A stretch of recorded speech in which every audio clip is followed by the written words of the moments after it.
Bueno, hoy con la gracia y el favor del Señor vamos a tener la palabra. Hemos titulado esta pequeña reflexión, no es tan amplia. El nombre es Sin Garantías, sin garantías.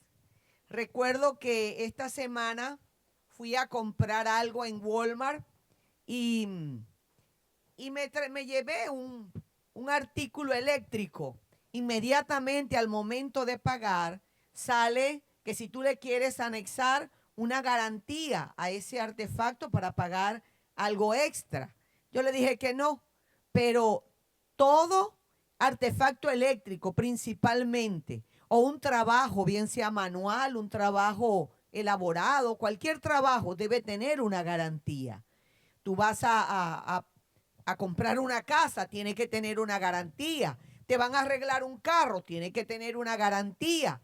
Vas a comprar o cualquier cosa, necesitamos una garantía. Entonces, vemos que casi siempre nos ofrecen un seguro o una garantía. Pocas son las cosas que no tienen garantía de por vida. Yo creo que nada tiene garantía de por vida.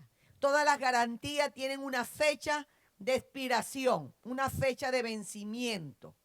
Casi todos los artefactos eléctricos o lo que sea lo hacen con un tiempo de vida que la garantía no se venza, no se vaya a dañar antes de que la garantía se termine. De manera que así el dueño o el fabricante pueda tener o ver la ganancia. Porque si se daña el artefacto, lo que sea, pues tiene que arreglarlo o se lo van a devolver. Entonces, vemos que el producto siempre al lanzarlo a la calle lo evalúan, lo examinan, hay un margen de duración. Pero muchas veces, justo antes de expirarse, se daña. Oh, pero si lo primero que decimos, pero si es nuevo, tiene garantía, ¿verdad? La garantía es como un seguro. No tanto un seguro que se escribe, sino un seguro para uno. Estoy seguro, tengo tranquilidad de que hasta tal tiempo, hasta tantos meses, hasta tantos años, yo puedo decir, me lo pueden reparar, me lo pueden devolver o me pueden dar otro. Entonces, la seguridad de tener una garantía nos hace estar confiados, estar tranquilos. Fíjense que cuando un carro es 0 kilómetros, bueno, hacemos lo que sea porque el carro tiene un mayor tiempo de vida. Ya a medida que va pasando el tiempo, tratamos de cuidarlo un poquito más, no le metemos muchas millas porque ya no tengo garantía. Ya los cauchos, las tripas, se venció la garantía, tengo que cuidar, no se me vaya a romper. Entonces, hemos pagado por esa garantía. Siempre vemos que en cualquier contrato hay unas letras chiquiticas que no leemos, ¿verdad? Que ni siquiera vemos.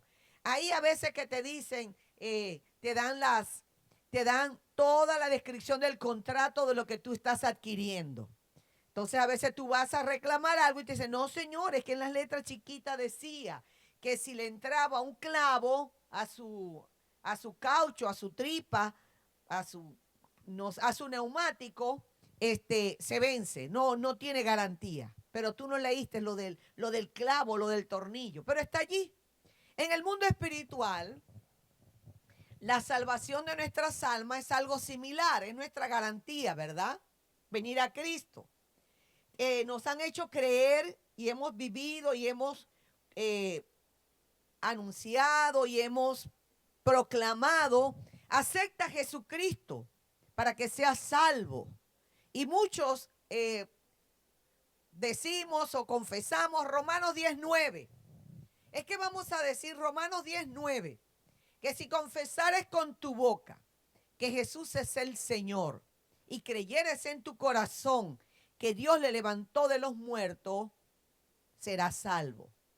Entonces, creemos que eso es suficiente y nos los han hecho creer y por fe lo creemos y por fe lo hacemos. Pero ocurre algo, hay unas letras chiquitas que nadie lee, que nadie te ha dicho. ¿Lo hiciste con un corazón sincero? ¿Fue sincera tu confesión? ¿O fue una vana repetición? ¿Repetiste algo que te dictaron o algo que te dijeron como para salir del paso, como para quitarte a la persona de encima o como para hacerle creer al marido, a la suegra, a quien te llevó, te invitó o quien esté interesado en tu salvación. Le hiciste creer que ya diste el paso de fe y confesaste con tu boca, sí, yo confieso que Jesucristo es mi Señor y que Él resucitó y lo recibo como mi Señor. Oye, hay alguien que escudriña los pensamientos y las intenciones del corazón. Y esa es la tarea del Espíritu Santo. Porque entonces, ¿qué ocurre? Que vemos que muchos que hicieron la oración de fe y hasta van a la iglesia, de pronto nos dejan asombrados porque vuelven como el puerco vuelve a la charca, a revolcarse en la charca, o el perro vuelve al vómito, como lo dice la palabra. Y decimos, ¿qué pasó? Pero si él iba a la iglesia, él hizo la oración de fe. ¿Qué ocurrió? Y muchas veces comenzamos nosotros a crear y a pensar y a hacer conjeturas y a llegar a diferentes conclusiones y terminamos sin saber qué ocurre. Y nunca lo sabremos porque el único que lo sabrá será Dios o la misma persona. Pero a lo mejor en esas letras chiquitas que él tenía, en esa garantía expiró. No expiró por la misericordia y por la voluntad de Dios, sino porque no lo hiciste con un corazón contrito y humillado. De verdad no lo hiciste de corazón. De verdad, tú lo que menos querías era cambiar. Tú lo que menos pensabas o deseabas era ser otra persona o que el Señor te transformara o pasar por el proceso de un cambio, de una transformación. Entonces podemos decir que eso fue pura pantalla, como decimos algunos latinos, ¿verdad? Eso es pura pantalla. Eso fue pura apariencia. El garante de nuestra oración es Dios mismo. Y Él es quien conoce lo más profundo de nuestros corazones. Solamente Él. A Él no hay nada oculto. A Él no podemos hacerle creer que yo voy a engañarlo. No. Recordemos que el salmista dice, ¿a dónde huiré de tu presencia? ¿A dónde me voy a esconder de tu presencia? A donde tú quieras ir, a donde tú pretendas ir, Él está allí.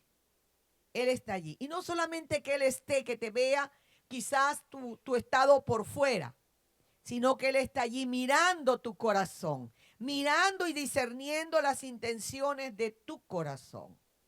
Así que a Él no le podemos escapar. ¿A dónde huiré? ¿A dónde me esconderé de tu presencia? Entonces, tenemos un garante. No podemos especular sobre quién realmente ha creído, ni siquiera sobre los demás. No podemos, cada persona debe examinarse a sí mismo. Pero al final, solo Dios puede determinar quién ha creído genuinamente y quién será salvo. Nadie. Si la palabra no hubiese quedado escrita en los evangelios, en donde aquellos dos hombres que estaban siendo crucificados junto con el Señor Jesucristo, nadie se hubiese imaginado que uno de ellos iba a partir con él ese mismo día, a su reino. Si eso no lo dejan escrito, si eso no lo revela el Espíritu Santo, nadie lo hubiese sabido. Porque se supone que el que iba al madero primero era un maldito, era una persona que tenía una conducta social, una conducta grave, una conducta errada, y ese era el castigo, como aquel que le puedan dar una ley de muerte si está preso, o está preso y tiene tantos años que tiene que pagar un precio por causa del pecado o de haber violado la ley de alguna forma o alguna manera. Pero gracias a Dios que de esos dos, uno se salvó. Uno reconoció que él no tenía ningún pecado, que él era el Señor y que iba a ir a un reino. Y le pide, llévame a tu reino. Y le dice, hoy mismo estarás conmigo en el paraíso. Entonces, No podemos en ningún momento nosotros como humanos juzgar o determinar si alguien después de partir de este mundo a dónde va. Uno se supone por la vida, por el testimonio, por el fruto que dejó, se supone que fue o no fue. Pero algunos dicen por allí, cuando vayamos allá nos vamos a llevar unas cuantas sorpresas. Quizás vamos a buscar a alguien que no está, que pensábamos que iba a estar. Como vamos a ver a alguien que creíamos que no iba a estar y está. Ojalá estén todos, sería lo ideal. Pero nadie podemos decir, es así.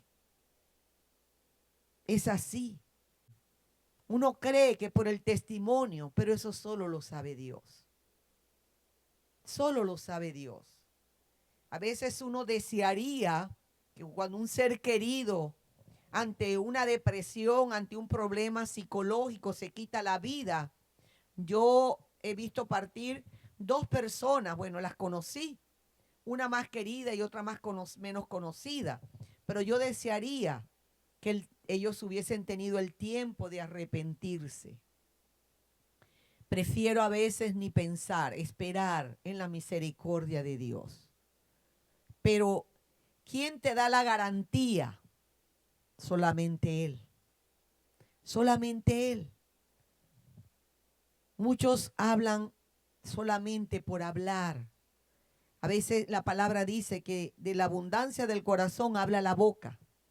Pero también un proverbio nos dice también que el que mucho habla, yo tengo que tener cuidado porque yo hablo mucho. El que mucho habla, mucho peca. Entonces tenemos que ver, ¿no? Que aquí muchos dicen, no, fulanito es cristiano. Nació y creció en un hogar cristiano. Fue guiado en los caminos del Señor. Pero tenemos casos, y lo vamos a ver ahora. Por ejemplo, lo más valioso para un padre son los hijos, ¿verdad? Entonces nosotros tratamos de criarlos en un entorno cristiano, en el temor de Dios, que vayan a la iglesia, que trabajen en el Señor, que hagan algo, alguna actividad que glorifique a Dios, y gloria a Dios por eso. Es todo lo que deseamos, anhelamos, ¿verdad? Pero a veces surgen algunos riesgos. A veces unos han crecido en el evangelio, como uno dice, y para ellos es una cultura. Es como el que creció en cualquier otra religión. Es una cultura. Ir un sábado, un viernes, un domingo, ir a una misa como ir a un servicio. Es mera cultura. Pero el hecho de que como yo crecí bajo ese medio, igual en el cristianismo, igual. Pretendemos que ellos sigan esos pasos. Pero hay que tener una relación, una comunión perfecta, individual con Dios. Es lo único que va a garantizar que esa persona, ¿qué tenemos que orar como padre? Que el Espíritu Santo, que la presencia de Dios Padre, Hijo, Espíritu Santo se revele a nuestros hijos. Que ellos puedan tener esa relación, esa comunión personal, íntima con Él. Porque esto no es una sucesión. Como yo soy pastor, el que va a ser mi esposo es pastor y mis hijos tienen que ser pastor. No, esto es un ministerio. Como hay cargos. Esto no es que se hereda. Pero tenemos que sentar un precedente. No, entonces yo ahora que mis hijos hagan lo que les venga en gana. No.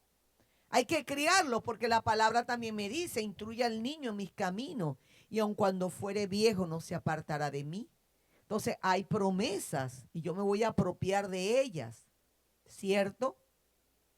Tenemos un caso aquí muy peculiar de unos muchachos, hombres, que tenían una cultura de reino, una cultura solamente. Nacieron y crecieron quizás en el templo, eran los hijos del sacerdote Elí. Vemos acá que tenían un entorno cristiano, vivieron en el templo, ellos también practicaban, esto sí fue por heredad. Por ejemplo, el sacerdocio viene de Aarón, aquí no, porque estamos empezando, pero cuando viene el sacerdocio levítico, viene de Aarón y de allí va a sus generaciones. Pero aquí también Elí está trabajando como sacerdote en la casa. Pero vemos acá que, ¿qué dice la palabra? ¿Qué me dice a mí? Primera de Samuel 2, del 12 en adelante. Dice, los hijos de Elí eran hombres impíos. Pero no eran solamente los hijos de Elí, era el sacerdote Elí. Era quien tenía la responsabilidad de presentar ofrenda, de presentar sacrificio, y sus hijos tenían que continuar como él, porque era por herencia. Dice, y era costumbre de los sacerdotes con el pueblo que cuando algunos ofrecían sacrificio, venía el criado del sacerdote mientras se cocía la carne, trayendo en su mano un garfio de 3 dientes, y lo metía en el peror, en la olla, en el caldero o en la marmita, y todo lo que sacaba el garfio, el sacerdote lo tomaba para sí. Metía el gancho y lo que sacara era para el sacerdote, era la costumbre, era la ley. De esta manera hacían con todo Israel que venía a Silo. Venían porque no habían templos, sino un solo templo, y todos venían a ciertas fiestas y traían el sacrificio y ofrecían allí. Asimismo, antes de quemar la grosura, venía el criado del sacerdote y decía el que sacrificaba, da carne de asar para el sacerdote, porque no tomará de ti carne cocida, sino cruda. O sea, era la ley que el sacerdote se alimentara del sacrificio crudo, tenía que tomarlo crudo, pero tenía una porción, tenía un límite, no era lo que todo él quisiera. Y si el hombre le respondía, quemen la grosura primero y después toma tanto como quiera, él respondía, no, sino dámela ahora mismo, de otra manera yo la tomaré por la fuerza. Era pues muy grande delante de Jehová el pecado de los jóvenes, porque los hombres menospreciaban las ofrendas de Jehová. De estos jóvenes, de estos hijos de Elí. Dice aquí, sigue diciendo, y el joven Samuel ministraba en la presencia de Jehová vestido de un efod de lino. Samuel estaba creciendo en el templo bajo el cuidado del sacerdote Elí y mirando a esos dos hijos. Dice el 23, me salto un poco aquí, dice el 23, dice, y les dijo, ¿por qué hacéis cosas semejantes? Porque yo oigo de todo este pueblo vuestros malos procederes. El pueblo se estaba quejando, había queja, porque estos hijos de este sacerdote, no Ofni y Finés, que eran los nombres, no estaban caminando conforme a lo establecido en la palabra.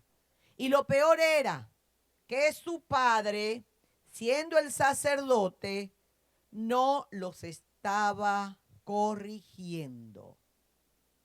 Dice el 3:13, primera de Samuel 3:13, y le mostraré que yo juzgaré su casa para siempre por la iniquidad que él sabe. Le está hablando el profeta, le está diciendo a Samuel que le diga a Elí lo que va a venir para su casa. Dice, y le mostraré que yo juzgaré su casa para siempre por la iniquidad que él sabe.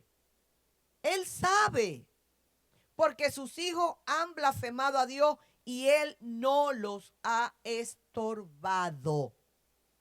No hay garantía de que porque eran los hijos del sacerdote, de que porque estaban creciendo bajo el cuidado, bajo el templo, bajo los sacrificios, bajo el ritual, bajo la ley, estos muchachos estaban haciendo lo correcto y serían los sucesores de su padre.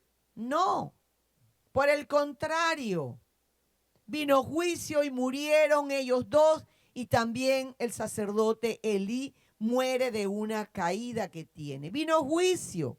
Para Dios eso no estaba pasando por alto. Ya Dios estaba levantando a Samuel allí. Fíjense ustedes qué diferencia. Hay tres personas, tres jóvenes, uno más joven que otro, que es Samuel. Tres personas criadas por el mismo hombre, que es Elí. Pero dos estaban actuando impíamente y eran sus hijos, que deberían de ser mucho mejores porque venían de la línea sacerdotal. Venían del cuidado del mismo padre. No era lo mismo obedecer a un padre que obedecer a un sacerdote, porque era padre y sacerdote. Pero ¿qué diferenció en estos tres jóvenes? La búsqueda. Samuel, desde pequeño, comenzó a escuchar a Dios. Ni siquiera sabía quién era el que le estaba hablando. Pero tuvo esa comunión, ese encuentro. Y tuvo esa relación personal con el Señor, con Jehová Dios. Y qué diferente, siendo criados bajo la misma persona, bajo el mismo techo, bajo las mismas costumbres. Dos murieron trágicamente. Y no tanto que murieron, sino que esas almas se perdieron. Esos muchachos estaban actuando en pecado. Pero vemos a un Samuel que caminaba en temor, que buscaba de la presencia de Dios, que escuchaba a Dios, que estaba siendo guiado y dirigido por él.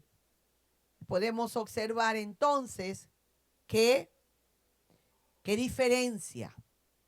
Entonces no podemos decir, no, porque están en el templo, todos son iguales. No, no da garantía donde tú vives.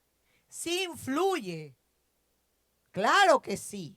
Es lo mismo vivir tú en un burdel que vivir tú en un hogar respetable donde hay temor de Dios. Pero estos tres jóvenes estaban y dos actuaron impíamente. Veamos el caso aquí también en Génesis de Caín. Caín creció bajo las instrucciones de su padre Adán y de Eva. Tenían una relación cercana con Dios. Claro, cuando pecan, ya ellos se separan.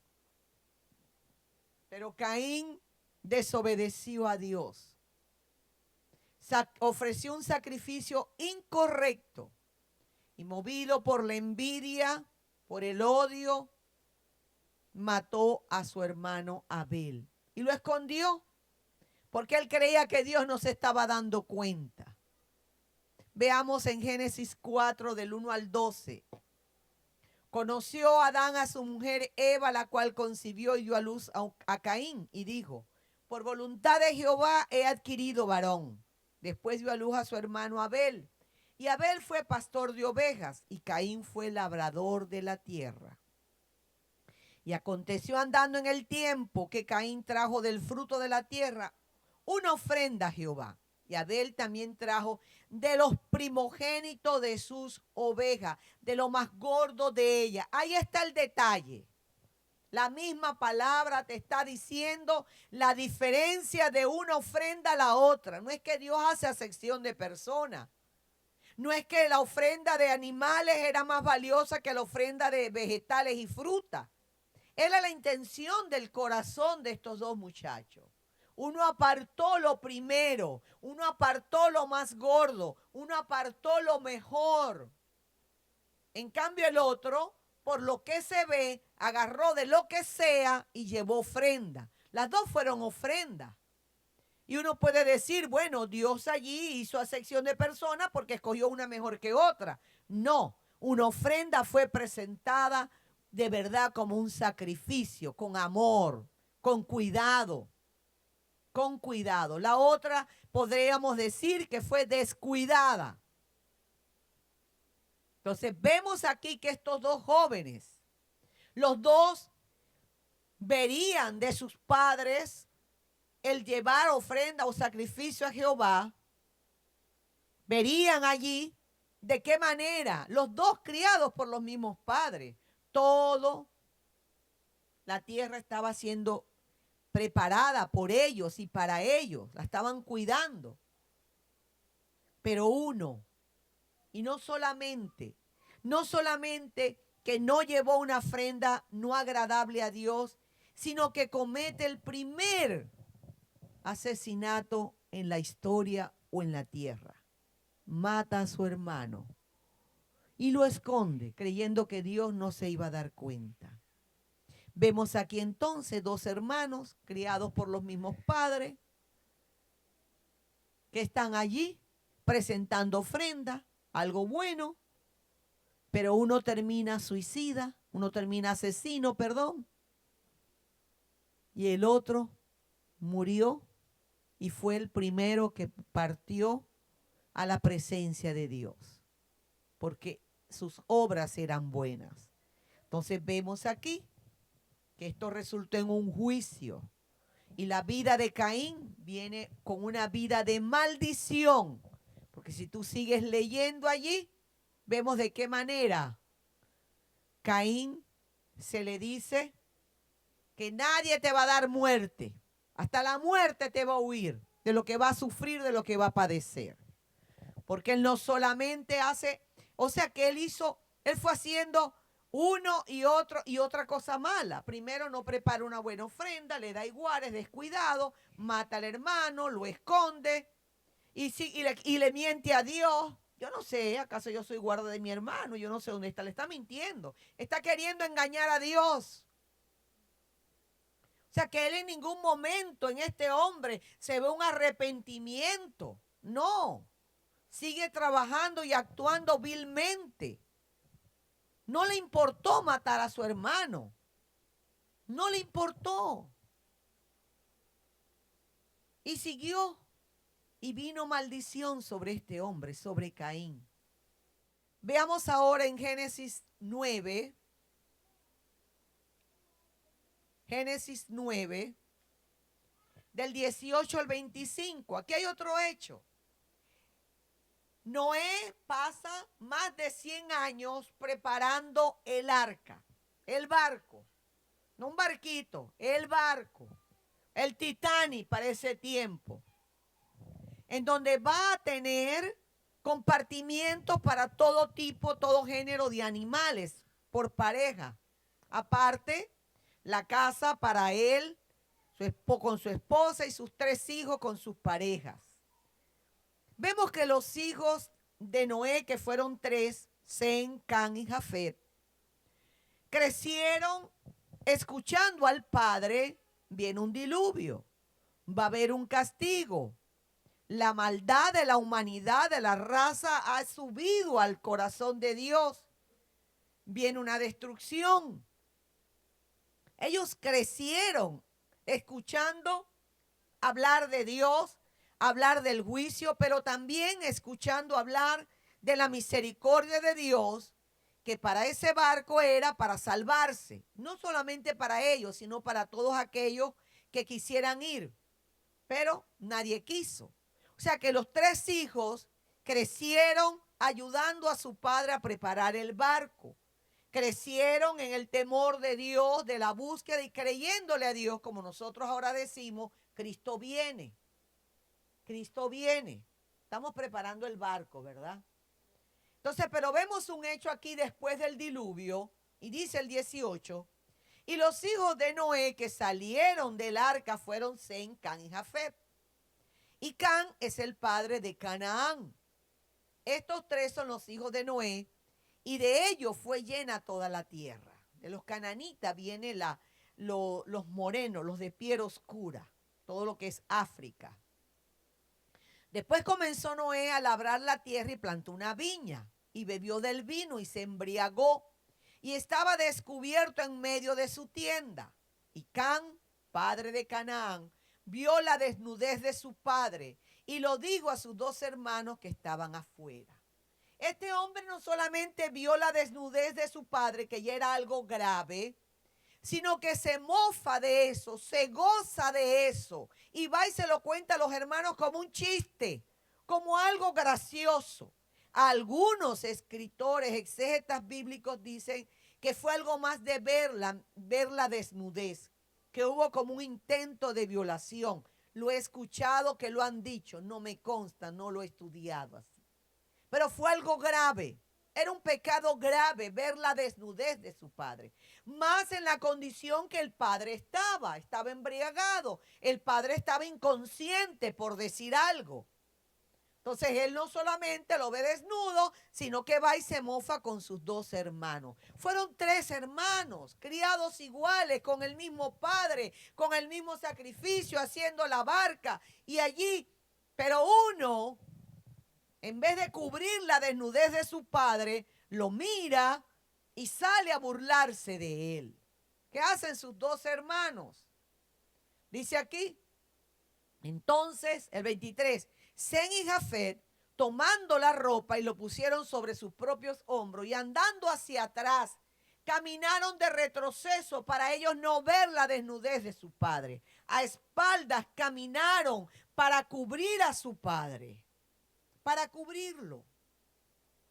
Y vemos aquí el 24, y si despertó Noé de su embriaguez y supo lo que le había hecho su hijo más joven, quizás el consentido, y dijo, maldito sea Canaán, siervo de siervos será a sus hermanos. Por eso viene la esclavitud a partir del color moreno, de esta maldición de servidumbre que Noé proferió sobre su hijo menor de Canaán.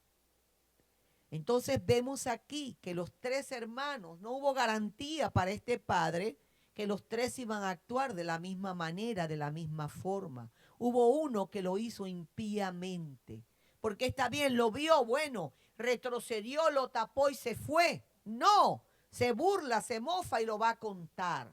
Y quizás no se lo cuenta más nadie porque no hay más nadie, solamente están ellos. Fueron los únicos sobrevivientes del diluvio. Si no va y ahorita lo saca por Instagram, por Facebook, lo saca por todas las redes sociales, hasta la foto que le saca a su padre. Si hubiese sido en este tiempo. También vemos en Primera de Reyes 11, del 1 al 13, un caso. Los hijos de Salomón, el mismo Salomón. Salomón fue el hombre más sabio en su tiempo. Construyó el templo de Dios. Salomón le permitió que sus hijos siguieran su mal ejemplo que él mismo dejó al final de su vida, adorando ídolos. Esto trajo una división del reino y el juicio sobre la casa de Salomón. Salomón, hijo de David. David, el lanzador, el hombre conforme al corazón de Dios, el escogido por Dios, no le tocaba el reino a él porque no era el primogénito. Pero a Dios le plació dárselo a Salomón. Era la voluntad de Dios. Y cuando él tiene un contacto directo con Dios y él sueña y ve, le pide, ¿qué le pide a Dios? Que le dé sabiduría para guiar a ese pueblo tan grande. Y eso le plació a Dios. Y le dijo, no solamente te daré sabiduría, sino las riquezas. Y a Salomón no le faltó nada. Un hombre criado que conoció a Dios, pero se fue desviando. ¿Y qué ocurrió? Veamos aquí. Dice el Primera de Reyes 11, del 1 al 13, más o menos, allí vemos. Pero el rey Salomón amó además de la hija de Faraón a muchas mujeres extranjeras, a las de Edom, a las de Sidón, a las Eteas, gente de las cuales Jehová había dicho a los hijos de Israel, no llegaréis a ella, ni ellas se llegarán a vosotros. No se unan con ese yugo desigual, porque ciertamente harán inclinar vuestros corazones tras sus dioses. Dios sabía. Por eso se los estaba impidiendo. Salomón, tienes muchas mujeres aquí, no busques más. No te unas, no se unan, se los digo a todos. Estaba en la ley. A estas pues juntó Salomón con amor y tuvo 700 mujeres reinas y 300 concubinas, y sus mujeres desviaron su corazón. No fue garantía de Salomón el haber conocido una vez a Dios. Pudo más el amor de las mujeres, pudo más escucharlas a ellas que seguir al Dios vivo. Un reinado tan hermoso, y desviaron su corazón.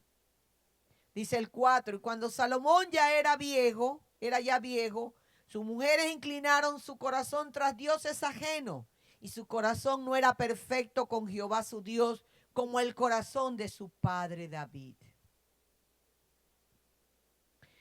Mira, Dios le estaba diciendo al pueblo: no se unan, apártense, huyan. El justo ve el mar y se aparta, mas los insensatos pasan por encima de él. Hay un dicho por allí que dice: es preferible que te digan de allí huyó que allí murió o que allí quedó. Huye. A los jóvenes le dice: huye de las pasiones juveniles, porque te pueden atrapar.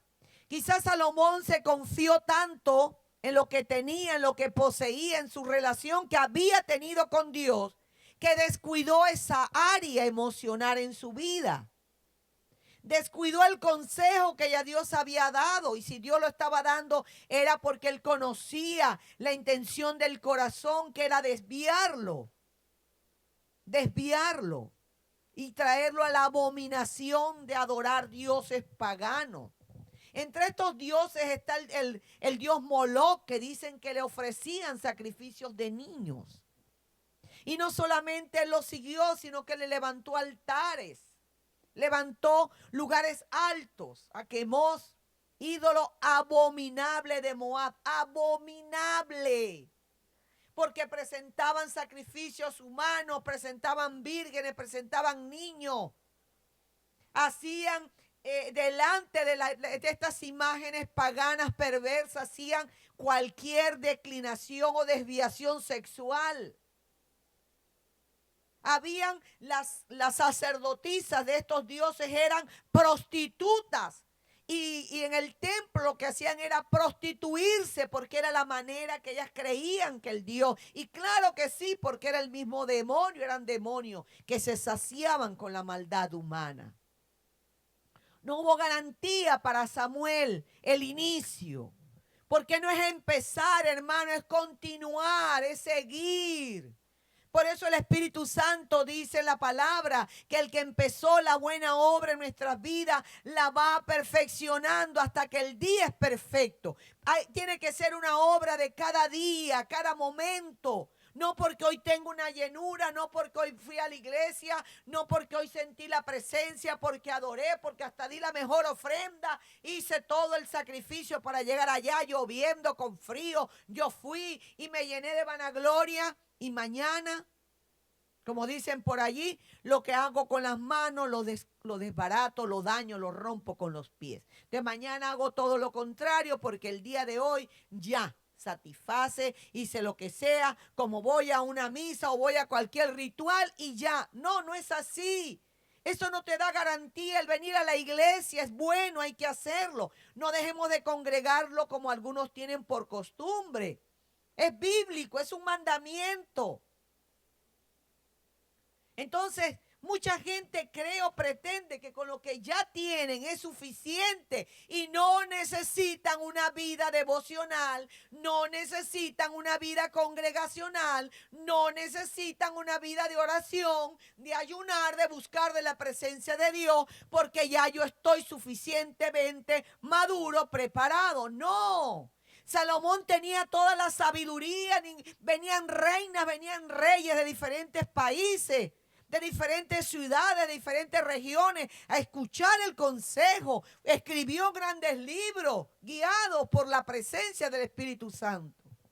Pero desvió su corazón, se dejó contaminar de todas esas mujeres paganas, impías. ¿Y cómo terminó? ¿Cómo fueron sus últimos años? Y esto no solamente ocurre con él, sino que deja maldición a sus generaciones. El reino se divide y se puede decir que hubo muy poca paz. muy poca paz en Israel.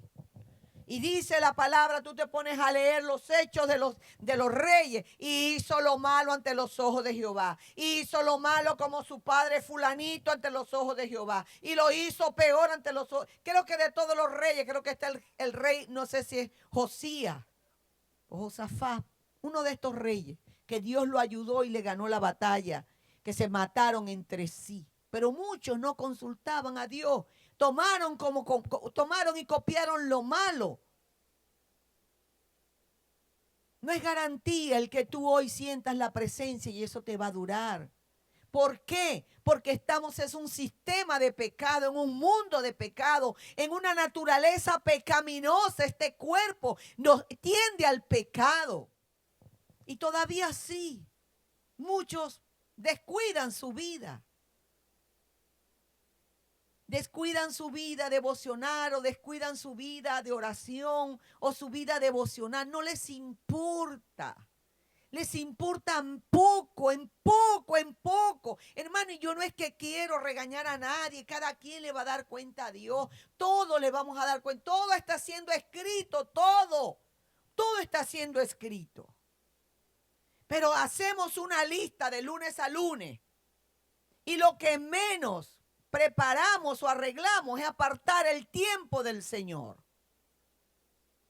El levantarme temprano, no tengo tiempo porque dormí mal o no dormí, entonces tengo que dormir más, tengo que ir y trabajar y esto, y tengo que hacer overtime y tengo que volver a trabajar y llego a la casa y yo esto, y el Señor, y Él. Por nosotros mismos, separados de Dios, nada podemos hacer. Tenemos que llegar y presentarnos a Él. Señor, aquí estoy. Un día más, una semana más, un año más, ya nos viene otro año más. Y sin ti nada soy, no da garantía que voy a tener 40 años en el evangelio, que me congregaba todos los días, porque allá en Venezuela uno asistía todos los días a algo. Algo había un día. O un ayuno, o una vigilia, o una reunión, o visitar, o cualquier, o si no lo inventábamos. Eso no es garantía de tu comunión, de tu relación para con Dios. Es el estar en los secretos, es de sentarte un momento, así sean 10, 15 minutos. Aquí estoy, Señor. Separado de ti nada puedo hacer. Te necesito hoy más que nunca. ¿Por qué? Porque cada día las tinieblas son mayores. Cada día la maldad está mayor. Hay una parte en la Biblia que dice que por causa de la maldad, el amor de muchos se va a enfriar. Usted no ve que a alguien se le daña un carro en la vía, en la carretera. Aquí no, gracias a Dios. Pero en nuestros pueblos, alguien se accidentaba y uno quería llegar y decía, ¿y si me van a asaltar? ¿Y si lo que me van es a violar? ¿Y me van a quitar mi carro? Y tenía razón. Por la maldad, el amor se enfrió. Uno hace caso omiso de eso. Mejor ni lo veo, no puedo porque me pueden atacar a mí o los que van en mi carro. Y es verdad, el amor de muchos se va a enfriar por causa de la maldad.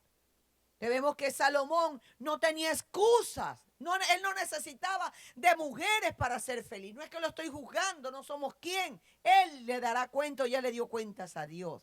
Pero tratemos de imitar lo bueno, de ver los días hermosos que él vivió en la presencia de Dios para poder escribir, para poder decir todo tiene su tiempo.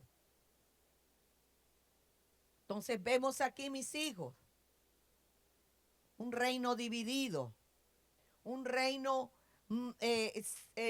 terminado, un reino que pudo ser ejemplo. Entonces, con estas personas habrán muchos más.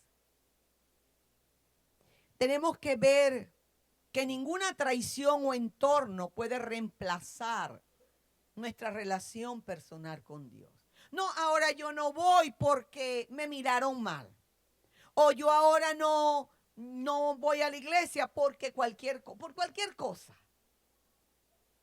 Puede ser que tengamos una mala experiencia. Nadie dice que no. Pero la verdadera garantía de la salvación va a radicar en una fe sincera y una vida transformada por la gracia de Dios.